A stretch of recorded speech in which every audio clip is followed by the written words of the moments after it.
Hello ഗീസ്, അങ്ങനെ രാവിലെ നമ്മൾ എണീറ്റു. നമ്മുടെ വാമിക്കുട്ടൻ നല്ല ഉറക്കത്തിലാണ്. പിന്നെ നമുക്കിന്നൊരു എക്സാം ഉണ്ടായിരുന്നു. നമ്മളങ്ങനെ എക്സാമൊക്കെ എഴുതാൻ വേണ്ടി പോയി. എക്സാമൊക്കെ കഴിഞ്ഞു. നമ്മൾ വീട്ടിലേക്ക് വരാൻ വേണ്ടി ഏട്ടൻ വിളിക്കാൻ വന്നിട്ടുണ്ടായിരുന്നു. അങ്ങനെ വണ്ടിയിൽ നമ്മൾ നേരെ വീട്ടിലേക്ക് വന്നുകൊണ്ടിരിക്കുകയാണ്. ഇങ്ങനെ ഒരു ബാഗ് വാങ്ങണമായിരുന്നു. നമുക്കങ്ങനെ ഒരു ബാഗ് വാങ്ങാൻ വേണ്ടി കടയിൽ കയറി ബാഗൊക്കെ മേടിച്ചു. തിരിച്ചിറങ്ങി നമ്മൾ വീട്ടിലേക്ക് പോയിക്കൊണ്ടിരിക്കുകയാണ്. അങ്ങനെ പോയ വഴിയിലാണെങ്കിൽ നല്ല മഴയായിരുന്നു. അങ്ങനെ വീണ്ടും ഒരിടത്ത് നിർത്തി. മഴയൊക്കെ തോന്നി വീട്ടിലെത്തി. നല്ല ചൂട് ചോറും തോരനും ചമ്മന്തിയും മീൻകറിയും ഒക്കെ കൂട്ടി നല്ലൊരു പിടി പിടിച്ചു. പിന്നെ നമ്മൾ വൈരിക്കൂട്ടിനെ കുറച്ച് നേരം കളിപ്പിച്ചു.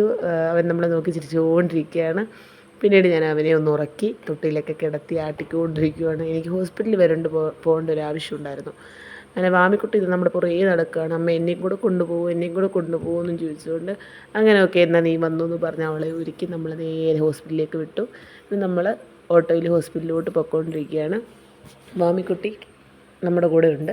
പിന്നെ വാമിക്കുട്ടിയുടെ കുറച്ച് വികൃതികളാണ് നിങ്ങളിപ്പോൾ കാണുന്നത്. കണ്ണ് പൊത്തി കളിക്കുകയാണ്. ഞാൻ കാണിക്കത്തില്ല മുഖം കാണിക്കത്തില്ലെന്നും പറഞ്ഞുകൊണ്ട് അങ്ങനെ നമ്മൾ ഹോസ്പിറ്റലിലേക്ക് എത്തി. നമ്മൾ തിരിച്ചിറങ്ങി വന്ന വഴിക്ക് കടയിൽ കയറിയപ്പോൾ അവൾക്ക് കുർക്കുറേ വേണം. ഇതൊന്നും കൊടുക്കുന്നത് നല്ലതല്ലെന്നറിയാം, എങ്കിലും അവൾക്ക് നിർബന്ധം പിടിച്ചപ്പോൾ ഒരു മേടിച്ചു കൊടുത്തു. വീട്ടിലെത്തി അവളുടെ വീണ്ടും കലാപരിപാടികൾ തുടങ്ങിയിരിക്കുകയാണ്. അങ്ങനെ ഇത്രയേ ഉള്ളൂ നമ്മുടെ ഇന്നത്തെ കൊച്ചൊരു വീഡിയോ. Thank you.